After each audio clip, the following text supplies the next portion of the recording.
Hot news today. Putin trumped to skip Ukraine's peace talks that Russian leader proposed Washington. When President Donald Trump announced in Saudi Arabia on Tuesday huge solar storm to blame for colossal global blackouts,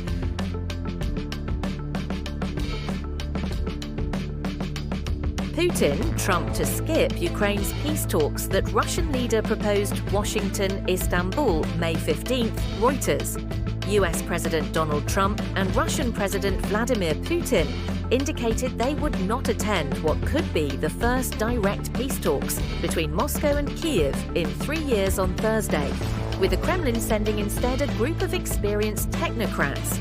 Putin on Sunday proposed direct negotiations with Ukraine in Istanbul on Thursday without any preconditions.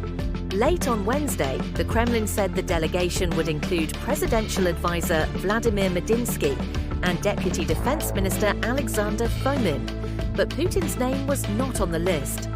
After the Kremlin's delegation announcement, a US official said Trump, who is on a 3-nation tour of the Middle East, would not attend. Leader had said earlier that he was considering the option to participate.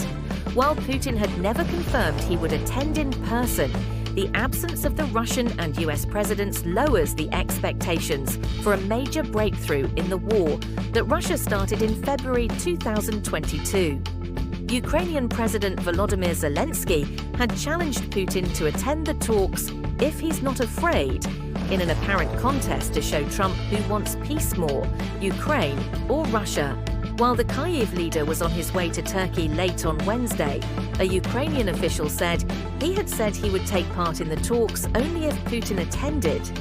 In his nightly video address on Wednesday, Zelensky said that Ukraine would decide on its steps for peace talks in Turkey once there was clarity on Putin's participation. The answers to all questions about this war, why it started, why it continues, all these answers are in Moscow, Zelensky said. How the war will end depends on the world. Trump wants the two sides to sign up to a 30-day ceasefire to pause Europe's biggest land war since World War II.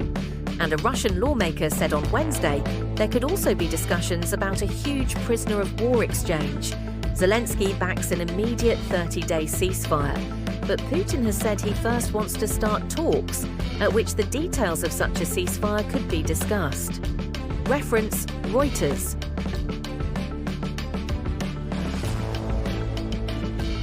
Washington.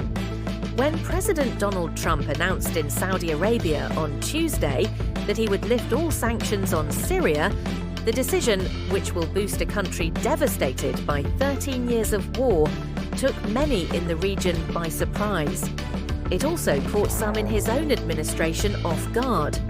In Washington, senior officials at the State Department and Treasury Department scrambled to understand how to cancel the sanctions, many of which have been in place for decades, according to 4 US officials familiar with the matter.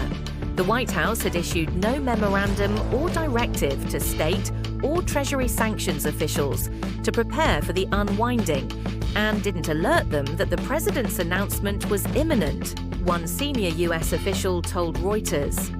The sudden removal of the sanctions appeared to be a classic Trump move, a sudden decision, a dramatic announcement, and a shock not just for allies, but also some of the very officials who implement the policy change. After the announcement, officials were confused about exactly how the administration would unwind the layers of sanctions, which ones were being eased, and when the White House wanted to begin the process. By the time Trump met interim Syrian President Ahmed al-Sharaa in Saudi Arabia on Wednesday, officials at State and Treasury were still unsure how to proceed, the senior official said. Everyone is trying to figure out how to implement it, said one US official in reference to the president's announcement. Following the ouster of former President Bashar al-Assad late last year, officials from both State and Treasury had drafted memos and options papers to help guide the government on lifting Syria sanctions if and when the administration chose to do so. But senior White House and national security officials, as well as some lawmakers on Capitol Hill, have for months debated whether to ease sanctions, given Sharar's former ties with al-Qaeda. The Syrian leader severed ties with the group in 2016. Before Trump's trip to Saudi Arabia, there was no clear indication, at least to the officials inside State and Treasury working on sanctions, that the president had made a decision, the senior US official said. The State Department and Treasury Department did not immediately respond to a request for comment. A White House official told Reuters that Turkey and Saudi Arabia had asked Trump to lift the sanctions and to meet with Sharar. In his announcement, Trump said that he did so to give Syria a chance at a better future.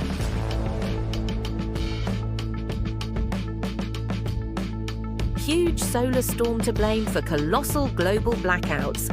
And there are more to come, experts say. The sun has a bone to pick with Earth, and it's not done yet. A colossal solar storm just zapped the daylight side of the planet, causing global blackouts and knocking out radio signals across Europe, Asia, and the Middle East. The culprit? A fiery X 2.7 class solar flare that erupted from sunspot AR 4087 early Tuesday morning, May 14th. Sending charged particles and plasma hurtling toward Earth. And experts warn this is just the beginning. This is getting intense, especially as this active region turns closer into view, Aurora chaser Vincent Ledvina wrote in a post on X, formerly Twitter.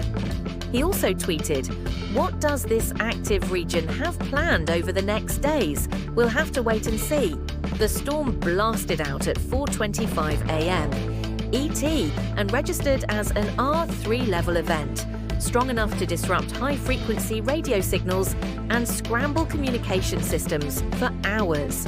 NOAA's Space Weather Prediction Center confirmed the X 2.7 flare, which is on the lower end of the most intense solar flares. Still, it packed enough punch to leave entire regions in a communication dead zone. Solar flares are ranked on a scale from A to X, Space.com reports, with X-class flares being the most powerful, and each rank up represents a tenfold increase in strength. The higher the number, the stronger the flare. And Tuesday's X 2.7 eruption was enough to light up solar observatories around the world. And flares of this magnitude are not frequent, according to a statement from the NOAA officials. Just hours after the X 2.7 flare, the same sunspot region unleashed another fiery outburst. A smaller but still formidable M 5.3 class flare. And by Wednesday morning, May 15th, AR 4087 was at it again, firing off an M 7.74 class flare just before 7:20 a.m. ET. And this is just the beginning, as more blasts are expected as it continues its ominous march toward direct alignment with Earth. Ledvina warned that this could mean more radio disruptions and power grid issues in the days to come. These storms have real-world consequences, with space agencies and power companies now on high alert for more potential fallout.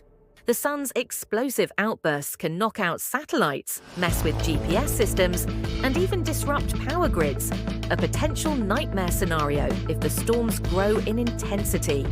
Scientists say we could be in for a rough solar ride as AR 4087 gets into position to hurl its next volley of plasma directly at Earth.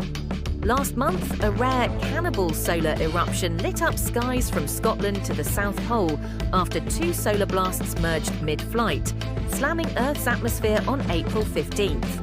Thank you for watching. See you tomorrow.